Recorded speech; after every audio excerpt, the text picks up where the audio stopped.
بسم الله الرحمن الرحيم. السلام عليكم ورحمة الله تعالى وبركاته. اللهم صل وسلم وبارك على سيدنا محمد وعلى آله وصحبه أجمعين. أهلا وسهلا بكم أعزائي المشاهدين في هذا الفيديو.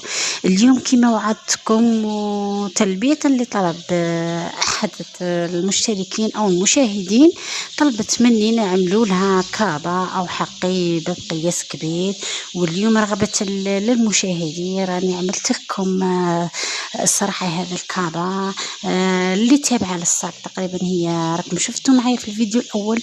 خدمت منها صاك هذا النوع تاع السكاي أو الجلد هذا اللي راكم تشوفوا فيه، كما قلت لكم هو للمفارش. انا استعملت الحقيبه الصراحه خرجت رائعه. الصراحه لو كان عملنا لها الكردون في الاطراف راح تخرج قمه في الروعه وكانك شريتيها من برا. وهذا هو الصاك اللي قلت لكم عليه. اللي مش مشاهدين الفيديو تاع الصاك راح نحط لكم الرابط في صندوق الوصف، وان شاء الله تشوفوا كيفاش خدمته وكيفاش جا معنا الصاك. راح نوري لكم انا هذه الكابه خدمتها صراحه جيب خارجي، ودرت لها عمليه تبطين وعملت لها لبيي لداخل. صراحه شوفوا كيفاش جات، ما فيهاش حتى عيب من الداخل، والله غير خدمتها متقونه ما شاء الله. وهذه القياسات صدقوني لو طبقوهم بكل التفاصيل وبكل واش راني دايره في الفيديو راح تنجحوا في خياطه هذا الكابه كيما راكم تشوفوا في الموديل. الصراحه انا بالرغم انه الماكينه تاعي صغيره صراحه شويه غبنتني، ولكن الحمد لله اللي عندها الماكينه تاعها كبيره راح تخرج لها الحقيبه ما شاء الله. بالرغم من هذا الحقيبه كذلك تاعي او الكابه تاعي خرجت رائعه وعجبتهم كامل. ان شاء الله ان شاء الله كامل تجربوها وتشوفوا طريقه الخياطه. صراحه طريقه خياطه سهله. راح نمد لكم القياسات وراح نكتب لكم كذلك القياسات في صندوق الوصف باه ما تبحر لكمش. انا هنا راح كما راكم شفتوا معايا اللي ماهوش مشتركين في القناه نتمنى يشتركوا في القناه ويفعلوا زر الجرس حتى يصلكم كل ما هو جديد. راح نبدا معكم مباشره. بسم الله وعلى بركه الله. راح نمد لكم القياسات، راح تشوفوا شحال ديت في هذه الحقيبه. كما قلت لكم انا ديت قطعتين، راح ندي الطول تاعها والعرض كما راكم تشوفوا ديت قطعتين من نفس القياس. القطعتين هما فيهم 55 سنتيمتر والعرض 36 سنتيمتر. نظن القياس راه موضح في الصورة.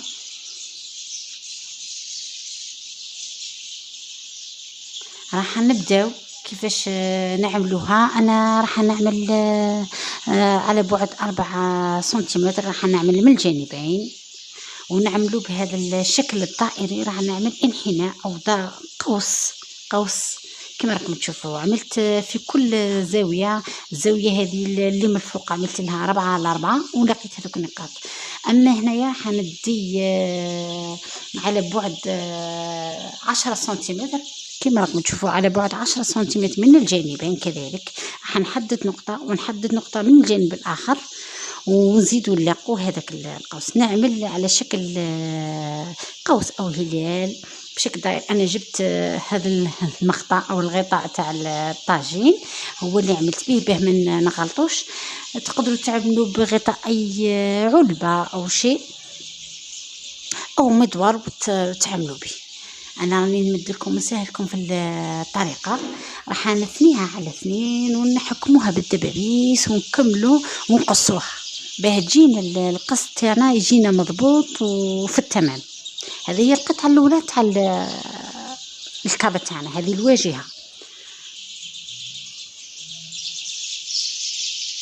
كما راكم تشوفوا معايا انا راني نقص فيها، ورغبة المشاهدين راني نشرح لكم بكل التفاصيل. وامانه في رقبتي لازم الانسان يتعلم ويعلم غيره، وان شاء الله في ميزان حسناتنا ان شاء الله يا رب العالمين. ان شاء الله ربي يقبلها منا، وان شاء الله كل اللي يشوف الفيديو وحبت تعمل هذه الكابه لنفسها ولوليداتها صدقوني هذه الحقيبه والله خرجت كبيره تحمل لك اغراضك واغراض اولادك كل شيء كل ما تحبين. كما شفتوا معايا انا قصيتها. راح نجيب القطعه الثانيه كذلك نعملها بنفس القياس. راح نسوي هذيك الزوائد هذيك من الجانبين كما راكم تشوفوا راه شويه. بعد ما قصيتها تقدروا نتوما تستعملوا اي سكاي عندكم مغليظ، واللي ما عندهاش السكاي غليظ من الاحسن تعمل فايه او يعني باش كيفاش نقول لكم لواط راه يتباع بالمتر. الصراحه هذيك ثانيه فكره تقدروا تثبتوه وتخيطوه وتعملوه كتبطين للسكاي تاعنا باه يجي واقف. اما هذه القطعه اللي راكم تشوفوا فيها راني ديت فيها 97 سنتيمتر على 21 سنتيمتر. راح نعاود لكم هذه القطعه الثانيه اللي هي القاعده تاع الحقيبه اللي راح نعملوها في الحقيبه.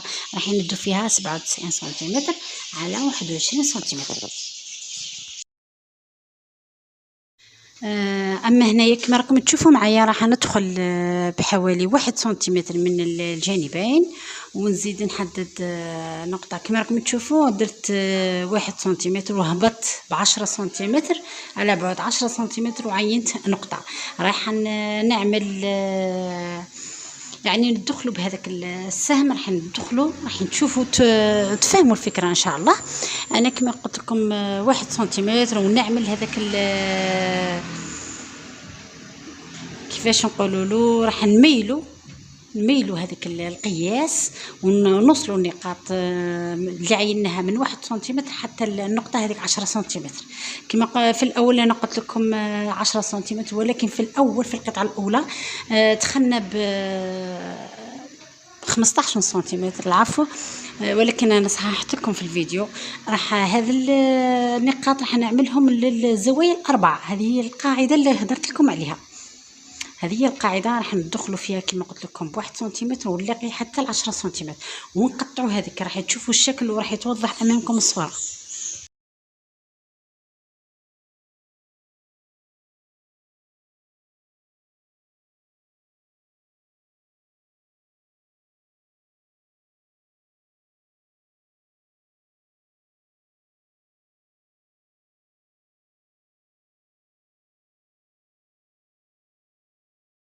كما قلت لكم راح نقصوا هذاك الميلان اللي وصلنا فيه النقاط من دخلنا ب2 وهبطنا ب10 وعملنا خط منكسر وراح نقصوه. من بعد راح نشوفوا معايا هذه القطع صراحه هي كامله راح نعملوا لها لا دوبلير بنفس القياس. انا راح نوجد لهم لا دوبلير ومن بعد راح نشوفوا معايا. راح نوريكم كامل واش تحققت في هذه الحقيبه او الكابه. هي صراحه حقيبه للسفر ولا تقدري تحملي فيها اي اغراض تاعك كامله وتديها للدوش او للحمام. يعني هي صراحه متعدده الاستعمالات. كما راكم تشوفوا هذه هي القاعده اللي اللي عملتها انايا. راح نحدوا المنتصف تاع القطع الكامله 3. راح نحدوا المنتصف تاعهم باكيج ومن بعد نخيطوهم غير نقفلوا يعني نخيطوا نعملوا خياطه. من الأحسن نعملوا خياطة بالإيد. ما راحش نسبقوا الأول. راح نشوفوا كامل هذه الخطوات وراح تفهموا معايا كامل واش راني نقول وكامل واش راني نوضح. راح باقي الجزء العلوي اللي تلصق فيه هذيك القطعة الكبيرة الطويلة تاع القاعدة اللي راح نعملوا فيه السوستة أو السحاب أو الجرارة. كل واحد وكيفاش يفهمها. هذه هي اللوازم اللي راها باقيه لنا راح نزيدوا نستعملوها. انا هنايا عندي هذا الايد تاع الحقيبه او اللي راح نحملوا منها الحقيبه تاعنا. ديت قطعتين بلون مغاير راح نتبعها الصراحه للصاك تاعنا. راح نقول لكم الايد تاعنا شحال ديت فيها. انا الصراحه الايد ديت فيها حوالي 66 سنتيمتر في 8 سنتيمتر. هذيك هي الايد. هذه هي السحب تاعنا عملت له مزدوج القفلات هذيك. والسحب الاخر راح نعملوا فيه قطعه راح نعملوا جيب خارجي. اما هذاك عفوا هذاك اللي راكم تشوفوا فيه باللون الاحمر هو عباره عن لوبي واللي راح نصنع به من الداخل. هذو هما القطع اللي عملتهم، وعملت لهم كامل لا دوبلير بنفس القياس كما قلت لكم. راح وهذه القطع هذه هي القطعه اللي حنعمل بها السوسته او السحاب. راح تكون قياس تاعها 64 سنتيمتر في 8 سنتيمتر. راح نعملوا 4 قطع منها، ندو 2 من السكاي و2 من لا دوبلير. كامل القطع راح نعملوا لهم لا دوبلير تاعهم بنفس القياس، راح نقصوهم وراح نشوفوهم. غير الايد اللي راح نستعملوها وحدها، مش راح نعملوا لها لا دوبلير، لاننا راح نثنوها على 3، راح نخيطوها مع بعض. راح نمد لكم الجيب تاعنا، ديت فيه 39 في 24 سنتيمتر، هذا هو الجيب تاع الخارجي. والسحاب راح ندوه بنفس الطول تاع القطع. صراحة هذه الفكرة مفهومة ومعروفة. اللي عندها السوستة والسحاب بالمترات تقيس، ومن بعد ما نقطعوها كيما راكم تشوفوا. انا هنايا هذا هو الجيب اللي قلت لكم عليه. راح نعمل هذا والله ماني عارفه كيفاش يسموه، كيفاش يقولوا له. على ما اظن هذاك ماهوش كردون، ولكن كسبت. هما صراحه سبت تاع الحقائب يجوا شويه غلاظ. كاين نوع رقيق وكاين نوع الغليظ. انا نديت هذا النوع، هذا الرقيق، رقيق رقيق. وكاين فيه المتوسط وكاين فيه الخشن. كما راكم تشوفوا معايا راني خيط في هذيك الايد اللي قلت لكم قياس تاعها 66 سنتيمتر في 8. راح ندي قطعتين نخيطهم وراح نشوفوهم جاهزين ان شاء الله.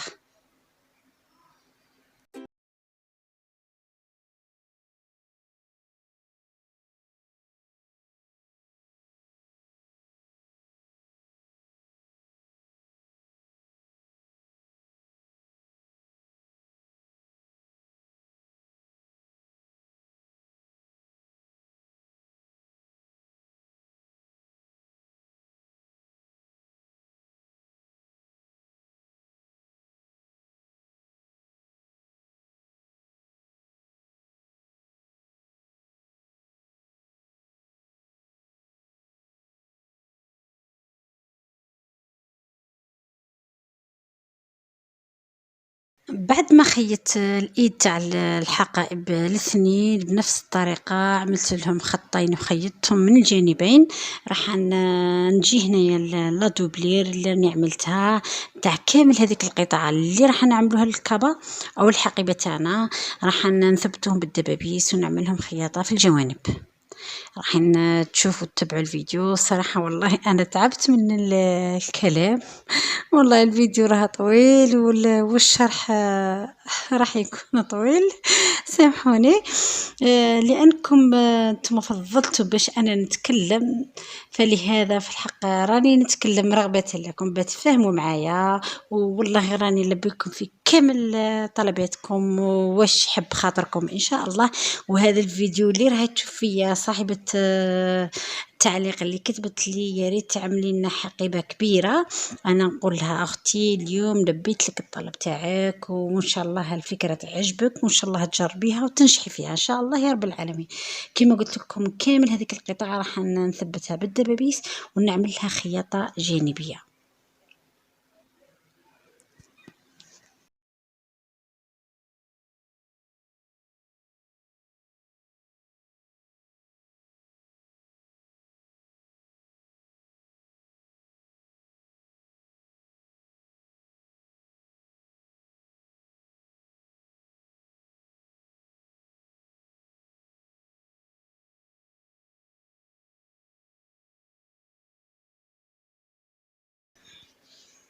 هاد القطعة اللي كنت نشوف فيها هي اللي راح نعمل فيها السوستات. ما هي راح تكون الجيب الخارجي الحقيبة تاعنا. راح نخيطها امامكم كما شفتوا. بعد ما ثبت فيه ذاك لادوبلير راح نجيب السوستة او السحاب نخيطه ونزيد نقلب ونعمل خياطات تثبيتية من الخارج. كما راكم تشوفوا، شوفوا الخياطة صراحة تجي سهلة. راح نخيط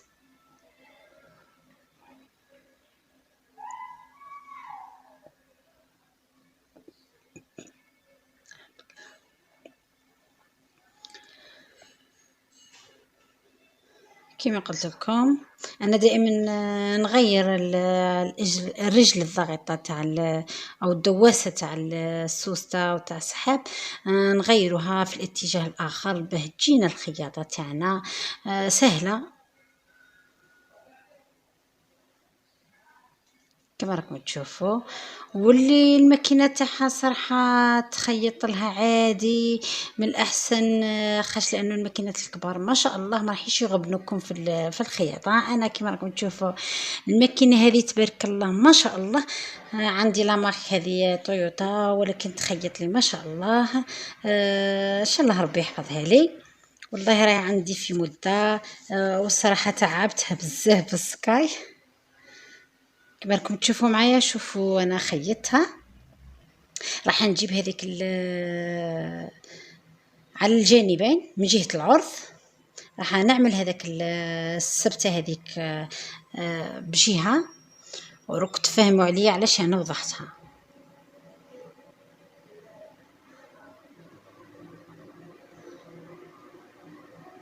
نظن الفيديو في الصراحة راه مفهوم والشرح راه مفهوم. راح نقطع هذاك الزائد كما راكم تشوفوا، راح نقطعو بالمقص ونزيدو نقصو ثاني كذلك، نقصو هذاك الزوائد تاع السوسته. هذه الجهه ثاني كذلك راح نعمل هذيك هو عباره تقريبا كالقالون، ولكن هو لا هو سبت يعني، نعملوهم للحقائب والسيكان لي ساكودو يجو فيهم هذا السبت. هو صراحه يجي رولو يتباع 2000 للمتر كما راكم تشوفوا. شوفوا كيفاش درتلها في الجانب في الجوانب. دائما ننزعوا الزوائد. والان راح ندي المنتصف تاع هذه القطعه نعينوها وندو المنتصف تاع الحقيبه تاعنا. انا عينتها من قبل، وراح نثبتوها على بعد حوالي 7 سنتيمتر.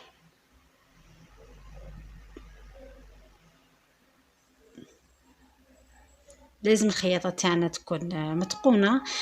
فلهذا انا يا خيطت الايد لاني الان راح نثبتها بعد ما خيطت الجيب كما راكم تشوفوا. حددت المنتصف وراح نجيب كذلك نفس السبت هذوك راح نستعملهم في الجوانب. تبعوا الفيديو الاخير وان شاء الله راح تفهموا. اذا تبعتوا كامل الخطوات اللي راني نقول لكم عليها والله صدقوني راح تنجحوا فيها، ولكن من دون ما تغيروا في القياسات، خاطش هاد القياسات تاع هاد الحقيبه حبيتوا تنقصوا لازم تنقصوا في كامل القياسات. لو تور هذاك اللي ديروه كما عطيتكم انا الشكل الاول تاع الواجهه تاع الحقيبه، راح تدوا القياس اللي تحبوه وتقيسوا بالمتر. لو تور تاع كامل صاير داير بالحقيبه وتشوفوا شحال بالمتر وتقصوا وانتم تعينوا وتثبتوها. صراحه طريقه سهله جدا لاي مبتدئه، وان شاء الله كما قلت لكم ان شاء الله تنجحوا فيها. انا هنا جبت هذاك الايد تاع الحقيبه، راح عملت من المنتصف حوالي 10 سنتيمتر، وعملت نقاط. هذيك النقاط حددتهم بالقلم وثبت عليهم الايد تاع الحقيبه. تبعوا الفيديو الاخير وان شاء الله تنجحوا وان شاء الله تفهموا عليا.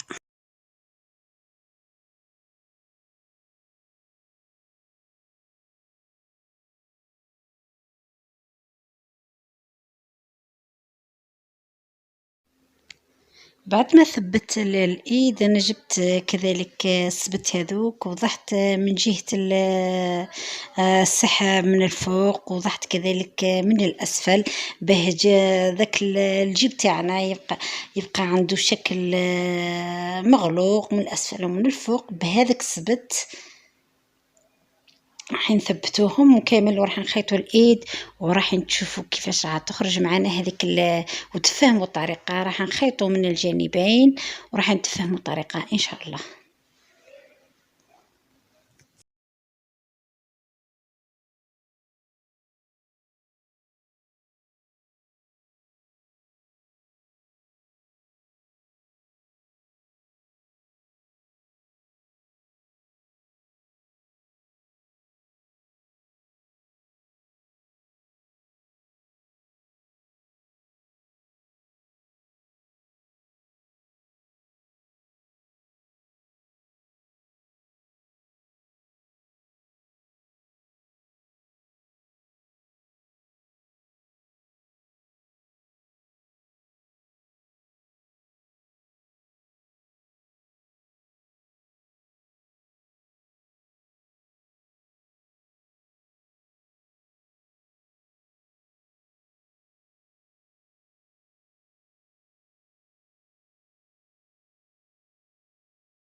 كما قلت لكم في الشرح السابق، لازم الايد تاع الحقيبه نثبتوها مليح، ندو ونجيبو بالخياطه باه ما تنزحش معانا تبقى متينه. انا راح نجيب هذوك السبت، راح نغطي بهم كامل هذيك الساحه تاعنا، والايد راح تختفي يعني ما راحش تبان. وراني حاطينهم كما راكم تشوفوا، انا راني حطيت فوق السحاب وراني خيط.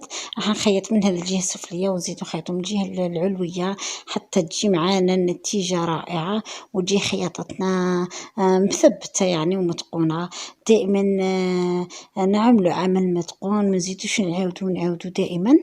دائما ما تقلقوش في الخياطة، غير على مهلكم، غير بشوية حتى تتقنوا الخياطة تاعكم. ما تعزموش على الاشياء باه تجيكم الخياطة سهلة وزينة. كل ما تقنتي العمل تاعك كل ما راح تفرحي وراح تعجبك النتيجة. كما قلت لكم راني خيط من هذيك الجهه، راح نزيد خيط من الجهه اللي من الفوق.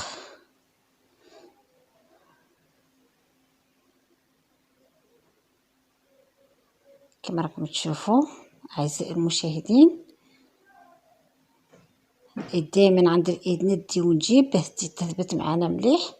شوفوا ثاني هنايا راح ندي ونجيب، لازم نثبتوا الايد مليح.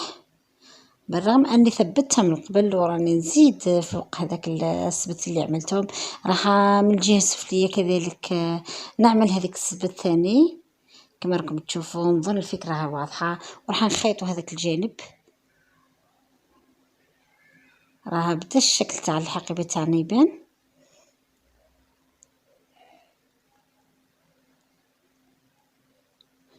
استغفر الله، دائما ننزعوا الزوائد تاع اي حاجه عندنا خارجه باه يجي العمل تاعنا متقون. كما قلت لكم راني حنزيد نعمل لها خياطه كما عملت من الفوق نعملو من الاسفل باه تجي لا فينيسيون تاع الجيب الخارجيه تجي ما شاء الله، ويحسبوا هذا العمل كانك شريتيه. والله غير صراحه اللي عندها الكوردون والله غير راح تجيك الحقيبه تاعك ما شاء الله. هذا والله غير فاتتني ما كانش عندي لوبي هذا البلون ولا البيج، لاني صراحه كنت حبيت كنت قادره نجيب كوردون ونعمل نعمل به هذاك الكوردون الخارجي اللي يتباع نعملوه لوحدنا. ولكن في مره اخرى ان شاء الله، اليوم فاتتني ولكن المره القادمه ان شاء الله راح نعملو بهذه الطريقه، لانه هو صراحه تجي فيه الخياطه واقفه. كما قلت لكم راح نخيط هذا الجانب ونزيدو نخيطو الجانب هذاك ونخيطو من الجهه الاسفل وراح نشوفوا النتيجه ان شاء الله. انا هنا بعد ما خيطت هذه هي النتيجه تاع الجهه الخارجيه تاعنا تاع الحقيبه. نشوفوا الايد كيفاش جات. راح نثبتوا كذلك الايد بنفس الطريقه من الجهه الاخرى، وراح نعملوا هذاك الكوردون كذلك من الفوق. راح نديرو غير طريق واحد من الفوق والجهه السفليه ما حش نعملو لها لانه هنا ما عندناش الجيب. انا الجيب عملته غير في جهه. راح نعينو المنتصف على بعد 10 سنتيمتر، نثبتو الايد ونهبطو بحوالي 7 سنتيمتر. دائما حدوا المنتصف، دائما لازم يكون العمل تاعكم وشغلكم يكون متقون ما تزربوش في عملكم غير بشويه. والله غير تجيكم النتيجه ما شاء الله. وان شاء الله تتعلموا، احنا رانا نتعلموا وانتم كذلك تتعلموا. ومادام الانسان في هذه الحياه في هذه الدنيا دائما يكسب ويتعلم.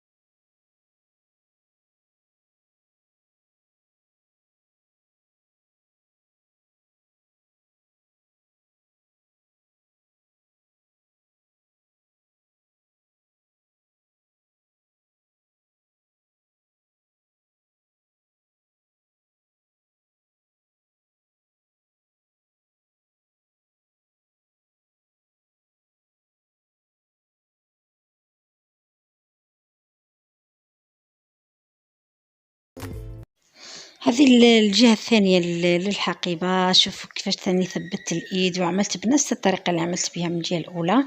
أنا هنا بعد ما ثبتهم مليح راح نعمل معاكم بقية الخياطة تاع الحقيبة تاعنا. تبعوا الآخر وراح تفهموا معايا إن شاء الله.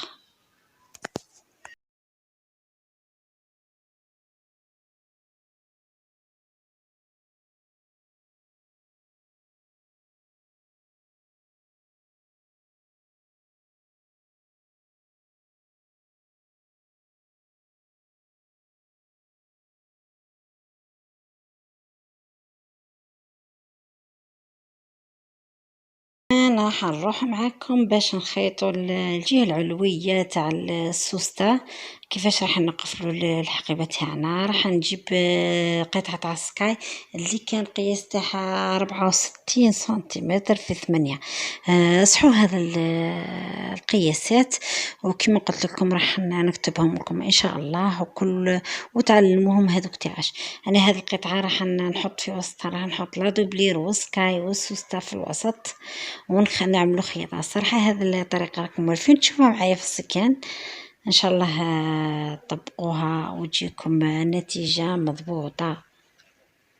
بعد ما راح نخيطها منا راح نزيدو نقلبوها ونزيدو نعملو لها خياطة من الفوق، ونزيد نعمل الجهة المقابلة تاعها مع لا دوبلير، وكذلك راح نخيطوها من الجوانب نثبتوها كامل ونجيبو القاعدة ونلصقوهم مع بعضهم. انا هنايا راح نعطيكم الفكره اللي انا نسيتها في الفيديو. صراحه فاتتني المره الاولى، ولكن من بعد عملتها. ولكن نتوما من الاحسن بعد ما نخيطوا هذه راح نشوفوا واش راح نزيد نفهمكم ونقول لكم واش نسيت انا.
وهنا بعد ما خيط هذيك الجهة راح نخيطوا الجهة الثانية بنفس الطريقة. دايما نحطوا القماش والسكاي الزين مع الزين والشين مع الشين، يعني الوجه مع الوجهة، الوجه الصحيح تاع القماش يقابل الوجه الصحيح. كما راكم تشوفوا راح نخيطوها، وهذه القطعة راح نزيد نحطها في الأسفل.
بعد ما خيطت الجهة العلوية تاعنا تاع الحقيبة، انا هنا زدت عملت خياطة تثبيتية، عملت صاير داير لادوبلي راح نخيطوه كامل باه ما يزيدش يهرب معنا، وراح نجيبو القاعدة ونخيطوها مع بعض.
وهنايا كما راكم تشوفوا راني نخيط في القاعدة مع الجهة العلوية اللي عملت فيها السوسته كما راكم تشوفوا. انا هي هنا راح نقول لكم الفكره اللي انا نسيتها. لازم بعد ما نخيطوها ونزيدو نقلبوها ونعملوا لها خيطه تثبيتيه، راح ننزعوا هذاك تقريبا اقل من نص سنتيمتر اللي راها بقى زياده شويه كما راكم تشوفوا. راح ننزعوا، راح تشوفوا في الفيديو كيفاش راح ننزعوا. انا صراحه ما راحش نخبي عليكم حتى حاجه، راه كامل الاسرار اللي نعملها والاخطاء اللي نوضح فيها نوقع فيها عفوا راح نقول لكم عليها وانتم ما تزيدوش تغلطوا فيها. دائما ثبتوا عند مكان السوسته والسحاب. بعد ما خيط راح ننزح هذيك الزوائد في الجوانب.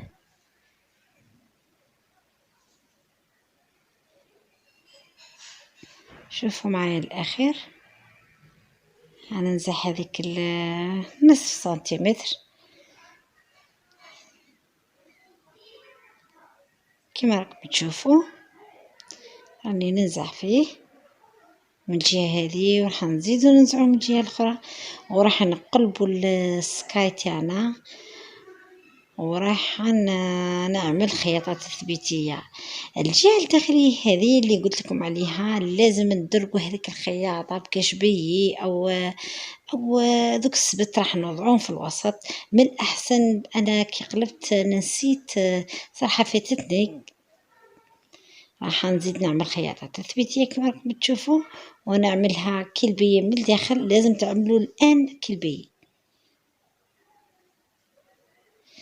صراحة الفيديو تاعنا مبقالاش بزاف، تبعوا الاخير.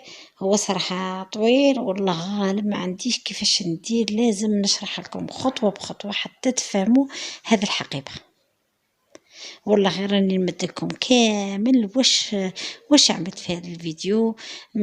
ما خبيت عليكم حتى حاجه، وان شاء الله يا ربي الكل يفهم. واللي ما فهمش كاش حاجه نتمنى في لي كومونتير تحط لي وتسالني، وان شاء الله انا راح نجاوبها بكل صدر رحب ان شاء الله يا رب العالمين.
وهنا بعد ما كملت التور هذاك تاع الحقيبة تاعنا، راح نجيب المنتصف، نعينو المنتصف تاع هذيك القطعة، ونعينو المنتصف تاع الجهة الأمامية والخلفية، وراح أنايا نخيطها بإيدي. الصراحة راح نستعمل الإبرة والخيط، راح نثبتوها بإيدنا باه من بعد كي نجيو نخيطوها بالماكينة تجيكم سهلة جدا. صدقوني كي ديروها بالإيد راح ما تغبنكمش كامل. شوفوا راني نسنح فيها، وراح نوريكم كيفاش نخيطها بايدي.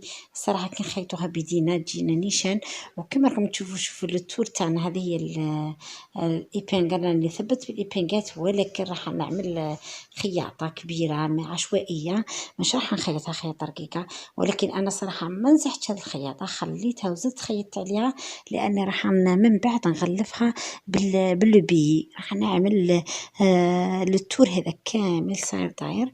كيما عملت لهذه الجهة السفلية راح نزيد نعمل الجهة العلوية. كيما راكم تشوفوا معايا راني قربت على الفيديو تاعنا، راه قرب كمل. واش راح نقول لكم تبعوا الخطوات كامل وراح تفهموا معايا. انا هنا مبقالي غير نقول لكم ان شاء الله الفيديو تاع اليوم تستفادوا منه، وان شاء الله كامل تجربوها. واللي جربت اي فكرة ونجحت معها يا ريت تكتب لنا في الكومنتير واش عملت وش الحاجة اللي نجحت معها. وهذه الحقيبة ان شاء الله راح تكون رائعة. صدقوني هي خرجت ما شاء الله. ببقى لي في هذا الفيديو غنقول لكم استودعكم الله الذي لا تضيع ودائعه. دمتم في رعاية الله وحفظه، والسلام عليكم ورحمة الله تعالى وبركاته.